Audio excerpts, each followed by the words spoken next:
Now, I'm gonna be totally honest. The only reason I'm kind of making this video is, one, it's good to give updates, and two, because the video that I wanted to post it actually ended up not being as good as I wanted it. So, you know, I'm not gonna put out a video that I don't think meets at least, you know, minimum requirements. I think it would have been a boring video, so I ended up not putting it in. It wasn't useful, had no information. It was, you know, boring. Now, for anyone that actually cares, Mason is coming along with the turbo kit on the 335.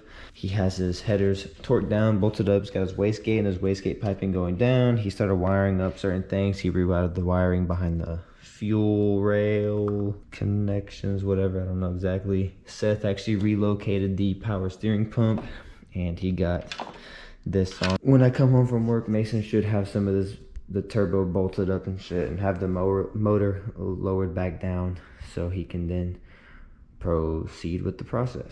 You know what I mean? Yeah, I think that was really it. I mean, I was here all day. I didn't really help him because I kind of took the day to myself. I think you'll have this. This is supposed to be sitting about right here. You have to fab up a certain bracket to get that to work properly. So yeah, that's Mason's car. So a little bit of progress here and there. He doesn't have much time to work on it. He was really just waiting for a lot of parts, and the parts are finally here. So now with my car, ah man, let me get my keys so I can pop the hood. Ready. Sheesh, smells like coolant.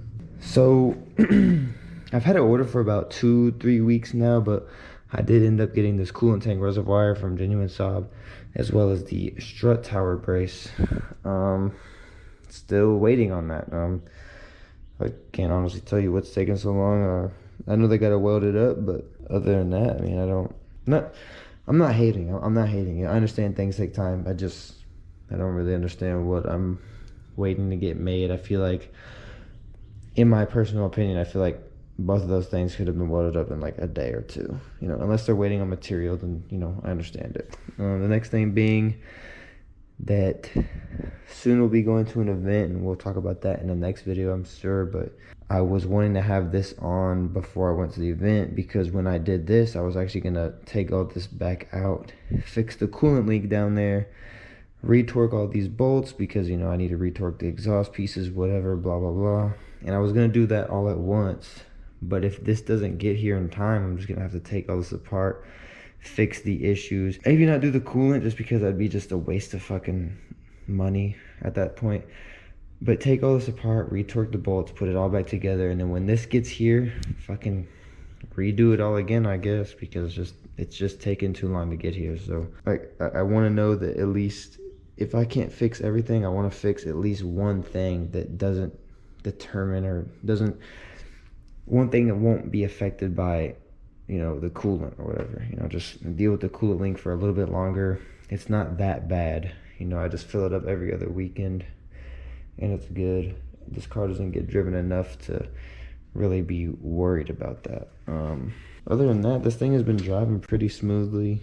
It does still have that vacuum leak. I need to get on that. I actually went to a shop and they helped me look at it, and it looks like it might actually be this down here. There is a crack on it right there.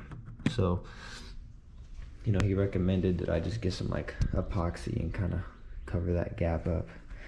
And yeah, that's kind of it for my car. Brakes and suspension will be ordered soon. I actually was gonna order brakes yesterday because, you know, these are just not cutting it. I don't know what it is about these brakes on these cars, but they're just fucking garbage. Like, the factory brakes on these cars are trash.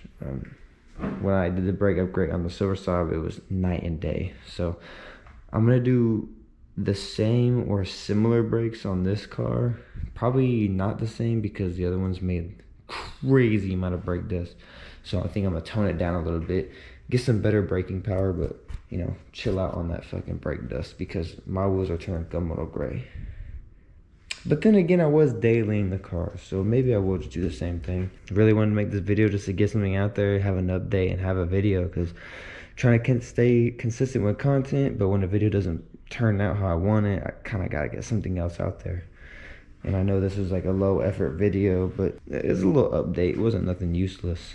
So just kind of inform anybody that's actually staying along with mainly this build. I've been posting this more than anything, but, you know, Mason's Big Turbo as well. And hopefully he wants to have this running the same weekend I go to that event. We'll see if that happens. Next weekend we should get some other content. Sorry for this being the video for the week. Thank you for watching. Like, subscribe, comment. I've been looking for E36, man. What can I say? There's just none out there.